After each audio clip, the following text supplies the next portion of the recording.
porque este próximo 27 de agosto se cumplen los 100 años de la radiofonía en Argentina. Y nosotros decíamos, vamos a hablar un poco también de la historia de nuestra radiofonía. Cuando digo nuestra, me refiero a Córdoba.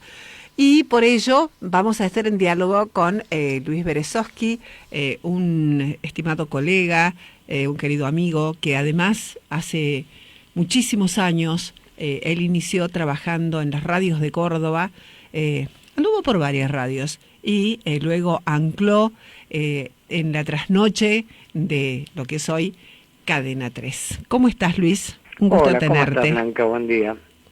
Bueno, vamos a iniciar hablando acerca, me gustaría que vos puedas hacer una pequeña semblanza de lo que ha significado el nacimiento de la radiofonía en Argentina. Sí, bueno, ya todos conocemos la historia de Susini y los locos de la azotea. Sí. Si a vos no te parece mal, a mí me gustaría hablar de los comienzos de la radio en Córdoba, que fue muy poquito después, porque de 1920 a 1922 pasaron nada más que 2 años. Exacto. Y el 7 de diciembre de 1922, desde Casa Pardal, que estaba al lado, era una casa de artículos del hogar que estaba al lado de lo que nosotros conocemos como el Obispo Mercadillo, que era la casa del Obispo Mercadillo, y después fue Secretaría de Turismo y tuvo un anfiteatro, en fin. Desde allí se hizo la primer transmisión radial, en diciembre de 1922, o sea, 2 años de haberse producido en la Argentina, que fue, según Susini, la primera transmisión radial en el mundo. Sí. Con la ópera Parsifal, recordás que, exacto, que eso fue lo que sucedió.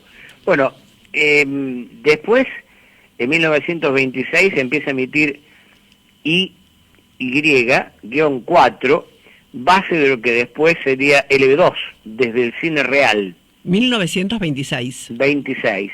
Bien. Y el 12 de agosto de 1927 salía ya al aire LB2 como emisora con la denominación de Radio Central, porque ese fue el primer nombre de Radio LB2, que tuvo varios, ¿te acordás?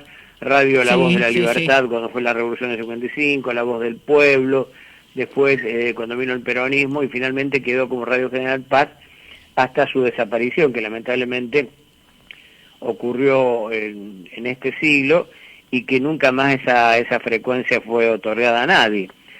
Después, aparte de eso, se convirtió en la primera AM de Córdoba, LB2. LB2, exactamente, fue la primera AM. Y tenía sus estudios en San Lorenzo, 339, casi Chacabuco, a donde trabajó, por ejemplo, don Efraín Urbano Bischoff, que es muy conocido en todo el país, vivió más de 100 años, y yo tuve la suerte de tenerlo como panelista en el programa con un micro que se llamaba Las Calles de Córdoba, donde nos explicaba el porqué del nombre de cada una de las calles de Córdoba, al comienzo del programa nada más, y después con ese material hizo un libro que se llama Las Calles de Córdoba. Sí. Y él trabajó allí, fue el primer escritor de radioteatro que tuvo Córdoba, hizo el primer radioteatro, fue periodista, fue actor, guionista de radioteatro, director, en fin. Hizo de todo porque estaba desde los comienzos de esta radio central, que era LB2 y que estaba ubicada, como te digo, en Nueva Córdoba. En 1933, esta radio central, LB2, se instala en Altamira. Altamira es allá arriba, en San Vicente. Sí. Para la gente que no es de Córdoba, le contamos que es un poco los suburbios, ¿no?, de la ciudad de Córdoba. Un barrio muy popular. Muy popular, pero muy alejado del centro, sí, y está en una loma prácticamente, y eso facilitaba seguramente la transmisión de la radio. Y fue receptora de emisoras de Buenos Aires, que hacía transmisiones en cadena, cosa que hicieron después todas las radios del interior. Pero las cadenas con emisoras en el interior empezaron más o menos alrededor de 1936. La cabecera de Radio El Mundo se llamó la Red Azul y Blanca de Emisoras Argentinas. Yo cuando era chico lo escuchaba porque no había televisión, entonces la radio, una radio muy grandota, a válvula, estaba ubicada, como ahora está ubicado el televisor, o como estaba, porque ahora hay un televisor en cada habitación. En cada habitación. ¿No? Pero al comienzo el televisor estaba en el comedor o en el living, en el centro de la casa, donde la familia se reunía. Bueno, eso ocurría con la radio, y de noche estaba la cadena, la red azul y blanca de emisoras argentinas de Radio El Mundo. ¿Con qué programación o con qué programas te Bueno, acordás? en esa época yo no estaba, pero sí te puedo contar cuando yo lo empecé a escuchar, que fue en la década del 50, yo escuchaba, por ejemplo, el Glostora Tango Club, Los Pérez García, no me lo perdía nunca, que era un radioteatro urbano, digamos, no era como los radioteatros que se hacían en Córdoba, que eran más de gauchos y de la campaña. Este era un radioteatro urbano hecho por el padre de Tincho Zavala, Martín Zabalúa y Sara Prosperi, y allí trabajaron mucho, Beatriz Taibo, Juan Carlos Altavista, en fin, mucha gente conocida. Después yo escuchaba ya... Esto en la década del 50 estamos hablando ya. Sí, ahora salté, porque me preguntaste por mí, la década del 50, yo la verdad que no recuerdo los programas que se emitían en cadena en la década del 30, pero sí recuerdo los que yo empecé a escuchar cuando era niño, que lo escuchaba todas las noches, y escuchaba, por ejemplo, el show de Juan Carlos Mareco Pinocho, donde él hacía imitación de voces, a Pepe Iglesias del Zorro, que también hacía imitación de voces, a los grandes del buen humor, que quedaban 4, Rafael Carret, Jorge Luz, Selmar Guiñol y Guillermo Rico. Bueno, muchos programas, Tarzán y Tarzanito, César Llanos, Oscar Robito y Mabel Landó, que era Juana, que lo auspiciaba todo y que no lo perdíamos ninguna tarde. Eso ya era por la tarde, ¿no? Eso era por la tarde en la década del 50. La década del 50, cuando no había televisión en Córdoba. Claro. ¿Y durante cuántos años estuvieron esos programas aproximadamente? Y muchos, porque yo te estoy hablando que empezaron en la década del 30 las cadenas, y prácticamente terminaron aquí en Córdoba en la década del 60, cuando ya Córdoba se pone los pantalones largos en materia de radiodifusión, tiene 4 radios importantes, Radio Nacional, Radio Splendid, que después fue Radio Universidad de Córdoba, en 1958, LB2, Radio General Paz, y LB3, Radio Córdoba de Córdoba. Cuando yo empecé a escuchar radio, las cadenas eran Radio El Mundo con LB3, que antes había estado con LB2, como te contaba. Radio Splendid con Universidad, y Radio Belgrano con LB2, y Radio Nacional con Radio Nacional de Buenos Aires, por supuesto, ¿no? Nosotros escuchábamos fundamentalmente las 3 radios más populares. Había un núcleo muy selecto de gente que escuchaba Radio Nacional porque ponía fundamentalmente conciertos, música clásica, las 2 carátulas que sigue todavía, ¿no? Pero de todas maneras, ya desde 1936, como te decía, empezó la red azul y blanca de emisoras argentinas, que después se llamó Primera Cadena Argentina de Broadcasting. Con Primera Cadena Argentina. ¿Cómo? Se llamó Primera Cadena Argentina de Broadcasting. Después de la red azul y blanca, que te acordás que Marvis la reeditó con Radio Nacional, la cadena azul y blanca de emisoras argentinas.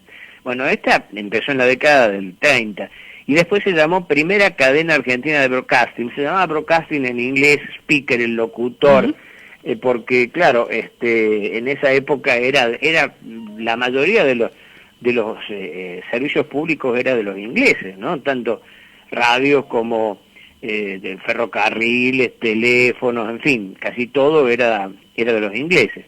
Entonces se llamaba Broadcasting a la radio, se llamaba speaker al locutor, y yo eso lo recuerdo porque quedó. Por mucho tiempo. Por mucho tiempo quedó en el inconsciente. Yo tengo el recuerdo de los speakers, Claro, el speaker era el locutor, ¿no? Bueno, y así fueron entonces en la década del 30 hasta que el 8 de junio de 1942 sale Radio Splendid de Córdoba, uniendo 1942. En 1942 sale LW1, Radio Splendid de Córdoba, que tiene cabecera con LR4, Radio Splendid de Buenos Aires. Y se llamaba Red Argentina de Emisoras Splendid.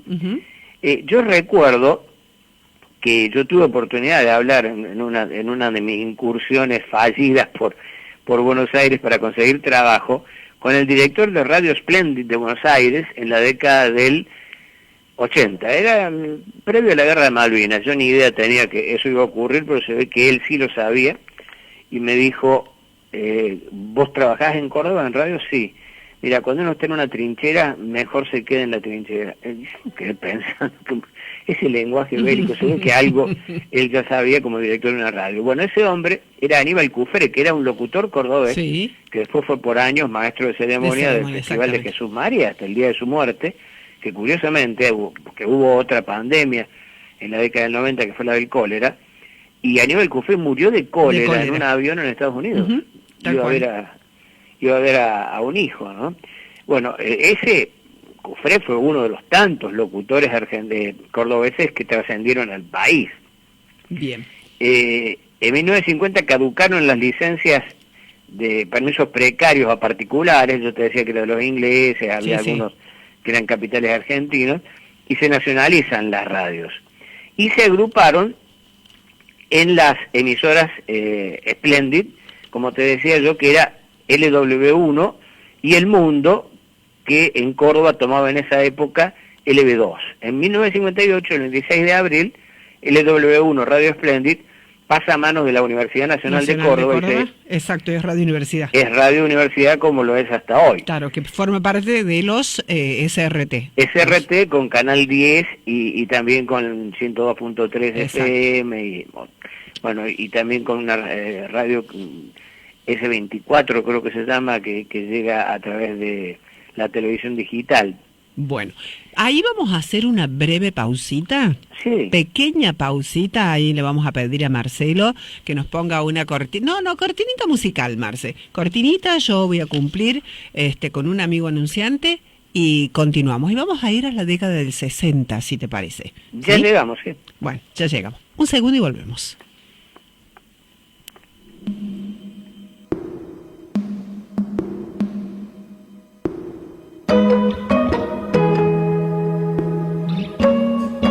Farmacia Punilla en salud es garantía. Te ofrecemos homeopatía, flores de Bach y además cremas especialmente preparadas para cada tipo de piel. Recordá, Farmacia Punilla además te ofrece una amplia línea en cosméticos. Farmacia Punilla en salud es garantía. En San Martín 636.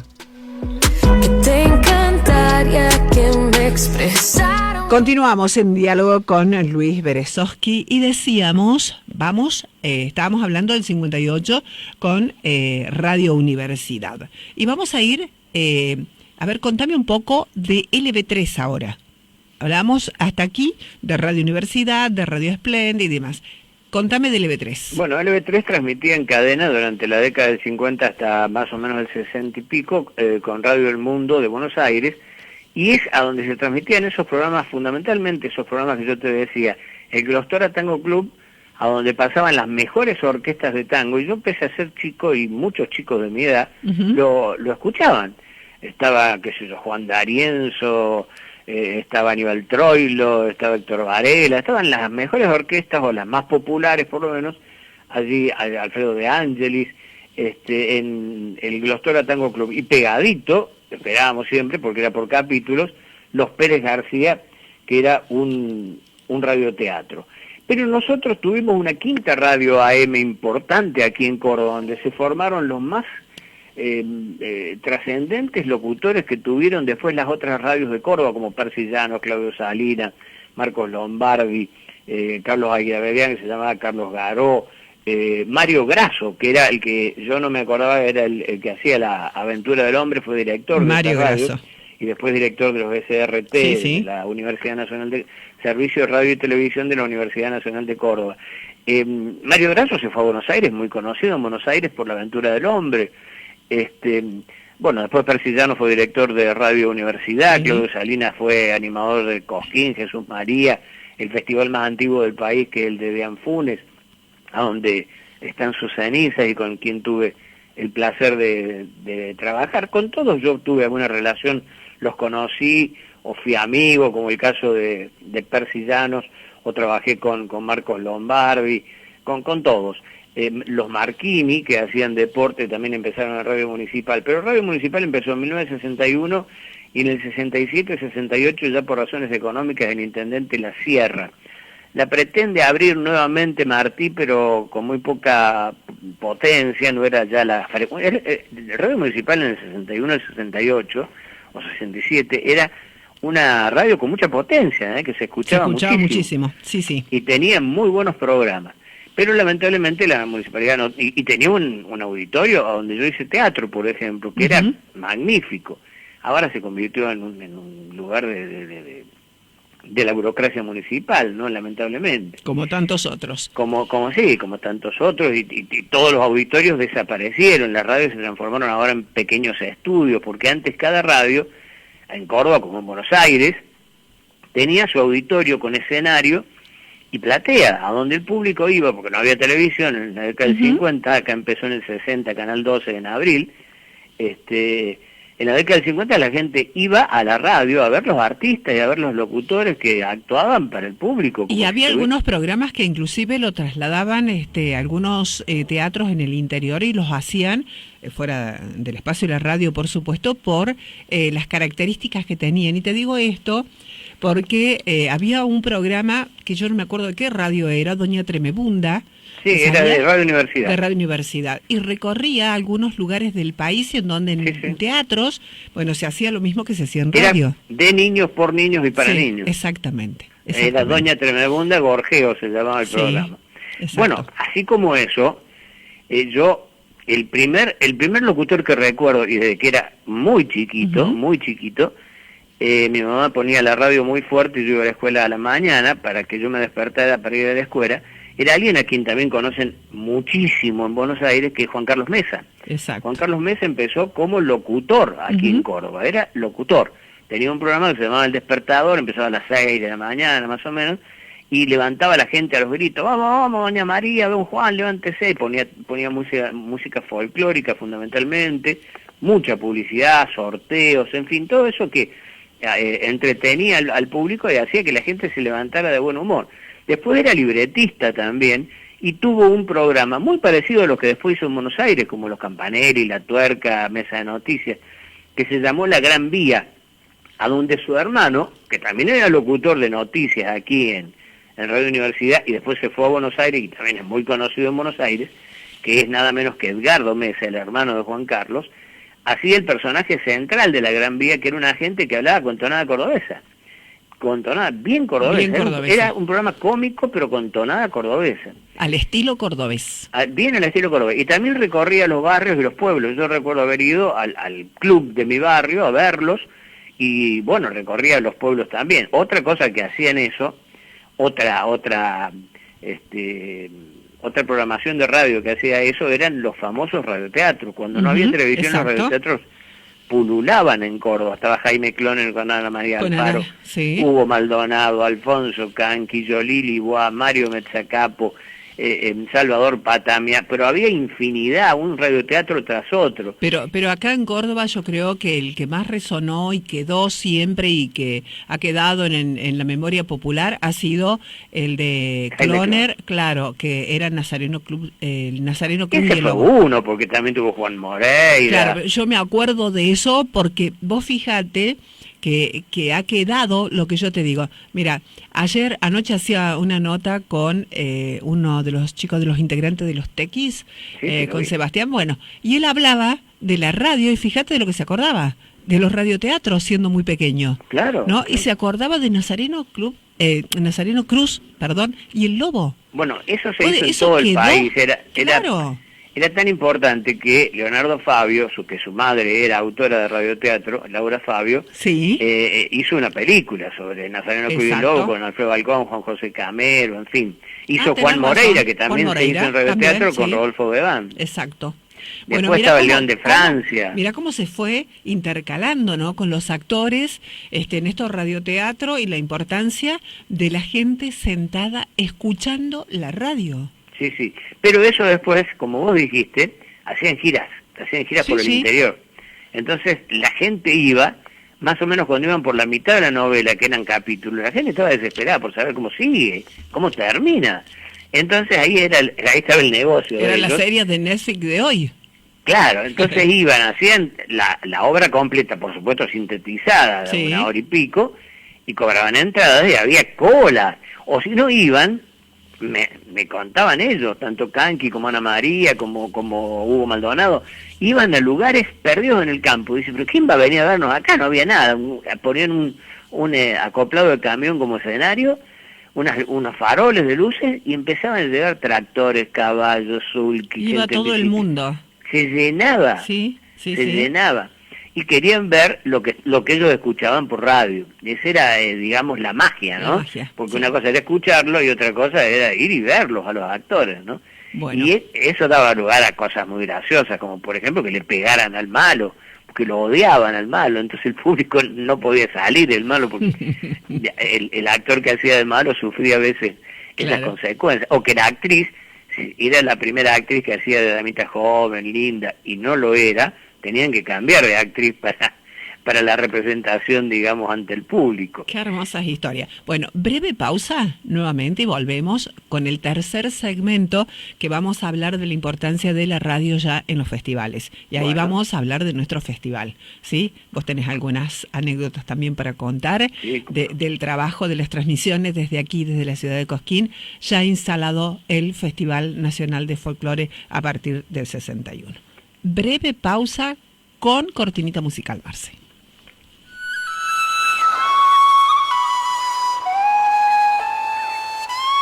Alagia García Automotores es la mejor oportunidad para tener tu 0 kilómetro con excelente financiación. Si quiere renovarse, cambiar su vehículo con las facilidades que usted necesita, consulte en Alagia García Automotores, haciendo realidad sus anhelos. San Martín 284 en Villa Bustos.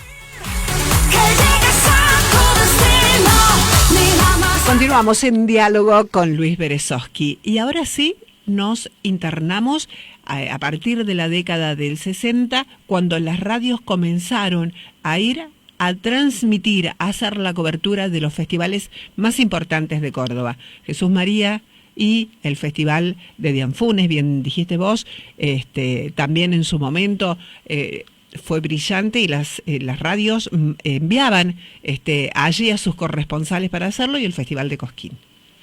Sí, el Festival de Cosquín, bueno, pues sabes mejor que yo, se inició cortando la calle, ahí a la altura de la Plaza Augusto Raúl Cortázar, la primera edición. En esa primera edición, que fue porque Cosquín era conocido como un pueblo para tuberculosos. Yo recuerdo que era chico, y cuando, creo que te lo conté a esto, pero bueno, no importa.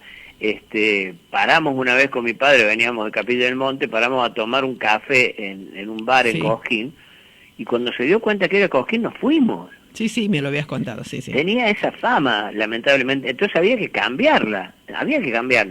Y en 1960 entonces se les ocurre a una comisión de notables, de gente brillante, que vos sabés quiénes son,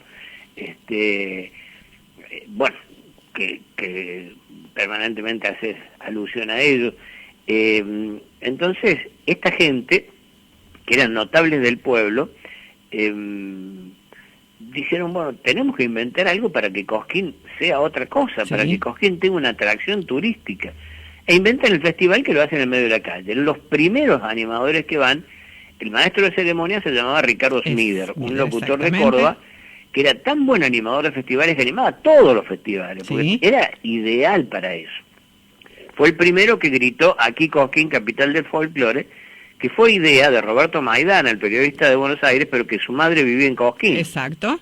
Aquí estaba la mamá y él venía, claro, y siempre compartía muchísimo aquí en la ciudad de Cosquín. Y él entonces le sugiere, se había hecho una reunión, porque había un libretista, Marcelo Simón, que después también se fue a Buenos Aires, fue muy conocido. Acá era libretista, y en Buenos Aires fue hasta director de la FM folclórica, y fue locutor, y fue animador de Cosquín, en fin. Estaban ahí reunidos, ¿no? Víctor Estacicín, Ricardo Smider, Marcelo Simón, y estaba Maidana. Entonces dice, ¿cómo se...?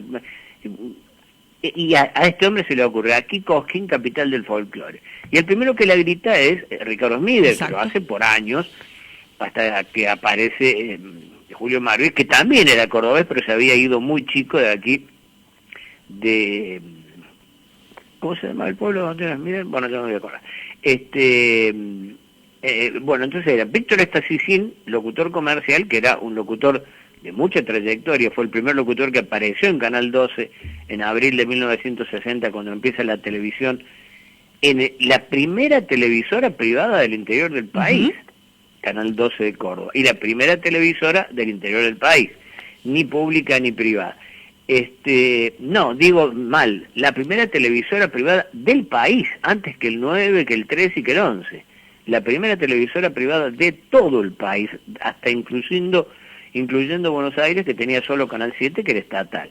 Bueno, Víctor Estacicín fue la primera cara, era el locutor que tenía carnet y era muy buen locutor. Y Norma Landi era la locutora comercial, que también era una figura en Córdoba sumamente conocida, con la cual tuviste oportunidad de trabajar. Sí, trabajé varios años con ellos. Bueno, nos quedan 5 minutos y en estos 5 minutos quiero que me cuentes acerca de esto, ¿no? Cuando vos ya estabas cubriendo y venías a cubrir en ese momento con LB2 el festival aquí en la ciudad de Cosquín. Bueno, era una euforia, era una magia. Todo el mundo estaba lleno de jóvenes, los jóvenes eran muy atraídos por el folclore, dormían en la iglesia, dormían a la orilla del río, se llenaba de jóvenes, había una pista bailable que ahora se ha transformado en un hotel, o sea que se alternaba, la juventud alternaba su gusto por el baile con el folclore. Y cuando no había, íbamos en tren, porque el tren funcionaba, iba hasta... El tren de las sierras, que es hoy. Pero llegaba hasta Cruz del Eje, claro. era el tren normal, digamos, ¿no? Y íbamos en tren a Cosquín. Y como íbamos con los pesos justos, dormíamos en el río, a la orilla del río, que era todo el río, estaba ocupado de gente durmiendo, o en el piso de la iglesia, que la gente dormía en la vereda.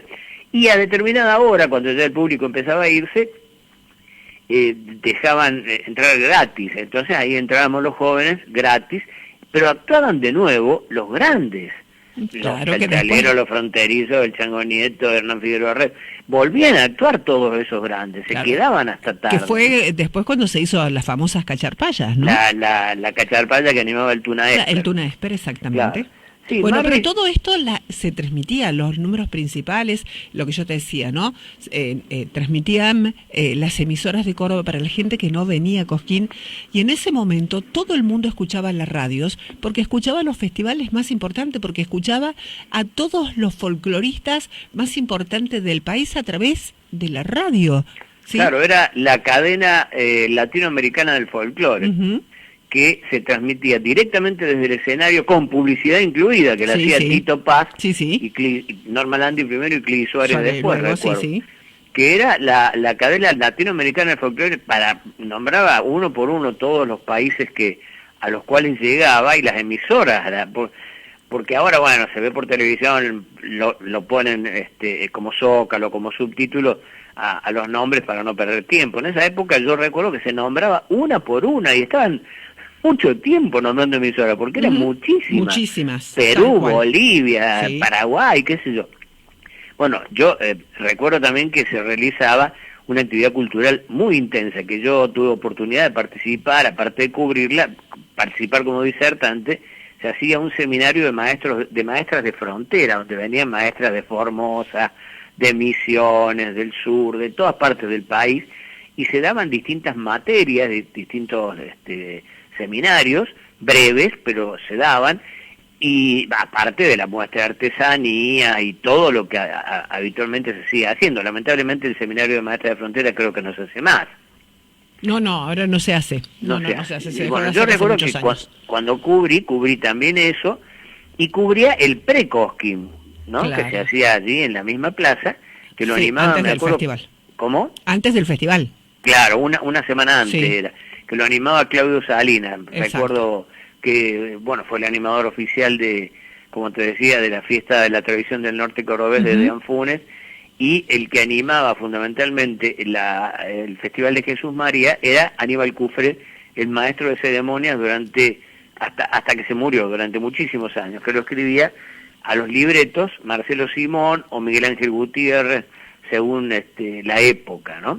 Pero eran festivales que tenían una trascendencia nacional, e hizo que el folclore la tuviera, ¿no? Porque el folclore no era, en Buenos Aires no era popular. A partir de la transmisión de los festivales se transformó en popular. Bueno, Luis querido, hasta acá llegamos, porque se nos termina el tiempo. Si vos no tenés problemas de tiempo y de cachet, el próximo viernes podemos hacer algunas otras historias de la radiofonía, porque en realidad creo que es fundamental y es importantísimo traer esto, ¿no? Contarle a tantos que no lo vivieron y recordar por la importancia que tiene la radiofonía en el país, en el mundo, bueno, y para nosotros en Córdoba. Claro, Córdoba tiene una historia muy rica, totalmente, muy rica. Sí, con grandes periodistas y grandes locutores que hicieron la radio y muchos, bueno, se fueron. Bueno, Sergio Villarroel, por ejemplo. Sí, tal cual. Muy bien.